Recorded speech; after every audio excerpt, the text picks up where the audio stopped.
Today I want to talk to you about a serious infection that can kill you. The infection is caused by a bacterium with the name Neisseria meningitidis. Doctors also call the bacterium Meningococcus. This bacterium is normally found in the back of the throat where it does no harm. In fact, at any one time, about 1 out of every 10 healthy people has meningococcus in their throats. In a few people, meningococcus can get in the bloodstream and cause severe disease called meningococcemia. Half of the people with a severe disease caused by meningococcus develop meningitis, a life-threatening infection of the linings around the brain. All meningococcal infections are very serious and require prompt care in the hospital. These infections often develop very quickly, and a person can go from completely normal to being deathly sick in less than a day. Even with early diagnosis, prompt use of effective antibiotics, and treatment in an intensive care unit, 1 out of every 10 adolescents with a meningococcal disease will die. Of those who survive, about 1 of every 4 have a chronic disability, such as brain dysfunction, deafness, amputation of digits or limbs, or scars. Meningococcus causes disease in every age group, but it is most common in infants, adolescents, and young adults. Adolescents are at a higher risk for meningococcal disease than preteens. The organism is spread from person to person through contact with respiratory secretions. It can even be transmitted by kissing. Meningococcus can spread quickly where large groups are gathered. Outbreaks occur in communities, schools, colleges, and in military recruit camps due to the rapid spread of the bacterium.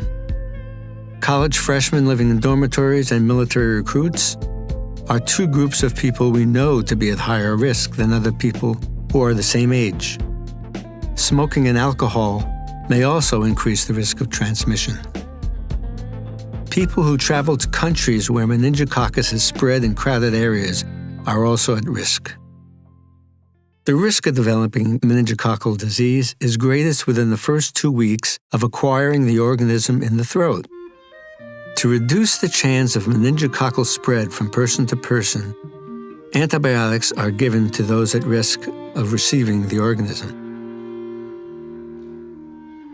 These include close contacts, family members, roommates, or a boyfriend or girlfriend. Fortunately, we have a vaccine, which is safe and very effective in preventing most, but not all, of the serious infections due to meningococcus. 5 different strains of meningococcus cause almost all of the serious infections in the United States. Vaccines are available, which can protect against 4 of the 5 strains.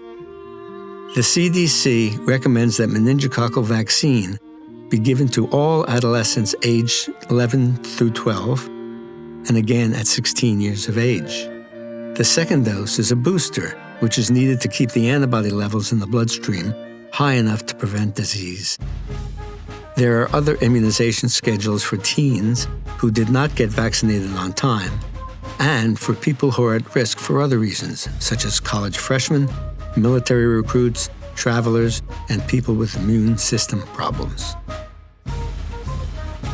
It's really very important to receive this potentially life-saving vaccine on schedule. This is the story of a child who developed meningococcal meningitis. It is copyrighted and used with the permission of Meningitis Angels.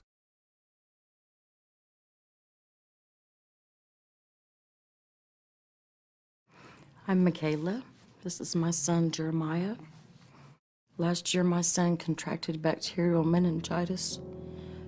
I'm Chris. This is my wife, Heather, and my son, Ethan. At 7 months, Ethan contracted meningococcal disease. It takes away your life. It takes away your limbs. It takes away your, He lost both arms and both legs, had major facial scarring. There's not a day that this does not affect us. There's not a day that I don't hurt for him, for me. Despite his disabilities, he is full of life. These disabilities could have been prevented with a vaccine. If we'd have had a vaccination, if we'd only known, this could have all been prevented.